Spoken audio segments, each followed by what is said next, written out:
पुणेकरांसाठी महत्त्वाची बातमी। आजपासून शहरात पुढील 14 दिवस जमावबंदी लागू करण्यात आली आहे। आंदोलन, मोर्चे आणि सार्वजनिक सभांवर बंदी असणार आहे।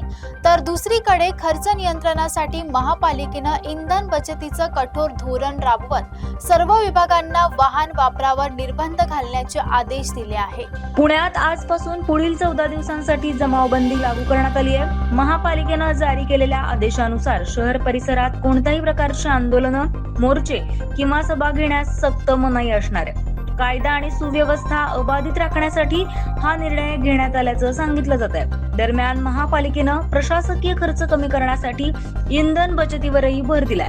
अतिरिक्त आयुक्तांनी सर्व विभागांना वाहनांचा अवाजवी वापर टाळण्याचे आदेश दिलेत। आता केवळ अत्यावश्यक कामांसाठीच महापालिकेची वाहन रस्त्यावर उतरवली जाणार आहेत। इंधन खर्चावर नियंत्रण आणण्यासोबतच प्रशासनात शिस्त राखण्याचा प्रयत्न महापालिकेकडून केला जातोय।